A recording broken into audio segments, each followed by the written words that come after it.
Dalam era transformasi digital dan perkembangan teknologi yang begitu pesat saat ini, aparatur sipil negara dituntut untuk menjadi Smart ASN. Smart ASN bukan hanya ASN yang cerdas secara intelektual, tetapi ASN yang siap menghadapi perubahan, adaptif terhadap teknologi, profesional dalam bekerja, memiliki integritas dan etika, serta mampu memberikan pelayanan publik yang cepat, efektif, dan transparan. Konsep Smart ASN lahir sebagai jawaban atas tantangan birokrasi modern, di mana pelayanan publik harus berbasis digital, responsif, dan berorientasi pada kebutuhan masyarakat. Sebagai ASN, kita tidak bisa lagi bekerja dengan cara konvensional. Kita harus mampu memanfaatkan teknologi sebagai alat untuk meningkatkan kinerja dan kualitas pelayanan. Dalam konteks tersebut, terdapat 4 aspek penting yang mendukung terwujudnya Smart ASN.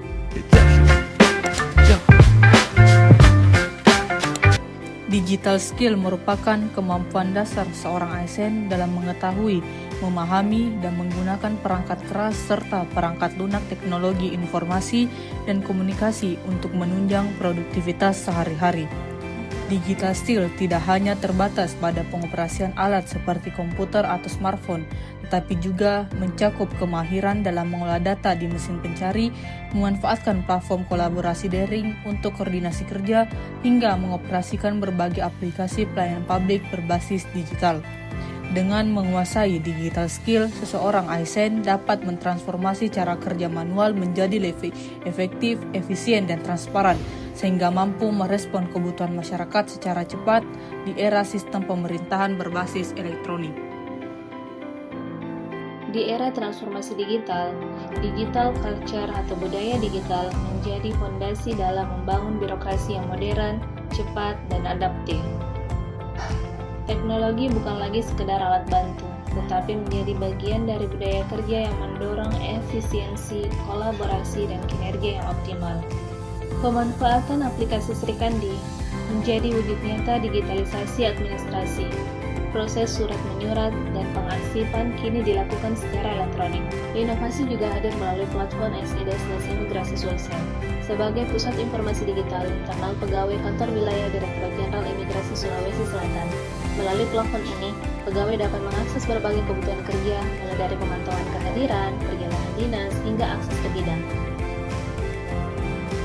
Semangat digital culture semakin terlihat melalui berbagai Zoom meeting, mulai dari rapat bersama kantor pusat, koordinasi internal, hingga kegiatan sosialisasi. Meskipun berada di lokasi yang berbeda, komunikasi tetap berjalan lancar, arahan tersampaikan dengan cepat, dan sinergi antar unit tetap terjaga. Budaya kerja digital juga tercermin pada pelaksanaan WFH. Dari berbagai lokasi, pegawai tetap melaksanakan tugas secara profesional, mengikuti rapat daring, menyelesaikan pekerjaan, dan menjaga produktivitas kerja. Dokumentasi ini membuktikan bahwa kinerja tidak dibatasi tempat, melainkan ditentukan oleh komitmen, disiplin, dan kemampuan beradaptasi.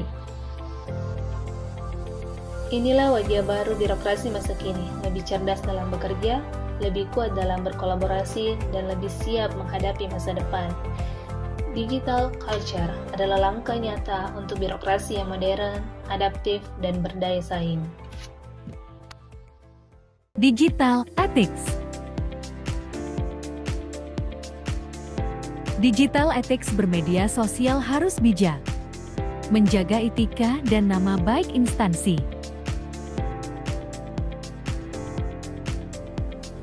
Dalam berinteraksi di ruang digital.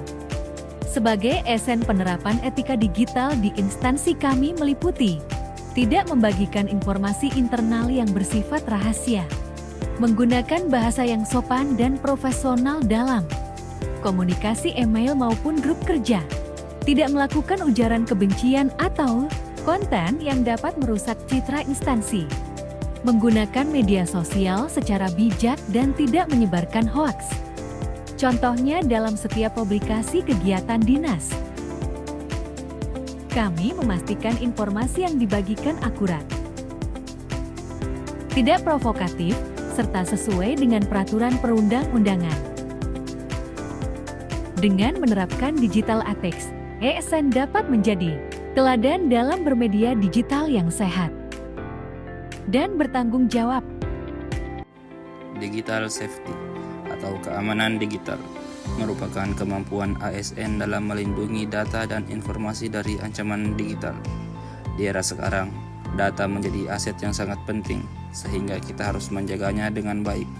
Salah satu contohnya adalah tidak membagikan paspor akun dinas kepada siapapun, karena paspor merupakan kunci utama untuk mengakses data penting. Selanjutnya, ASN juga harus berhati-hati dalam menggunakan internet, terutama saat menerima pesan atau email yang berisi link mencurigakan. Jangan sembarangan mengklik link tersebut, karena bisa saja itu merupakan upaya penipuan atau pencurian data seperti phishing yang dapat membahayakan keamanan informasi. Terakhir, kita juga harus memastikan sistem kerja tetap aman dengan cara mengunci atau mematikan komputer saat meninggalkan meja kerja. Hal ini penting agar data tidak disalahgunakan oleh pihak lain. Dengan menerapkan digital safety, kita turut menjaga keamanan data dan kepercayaan masyarakat terhadap instansi kita.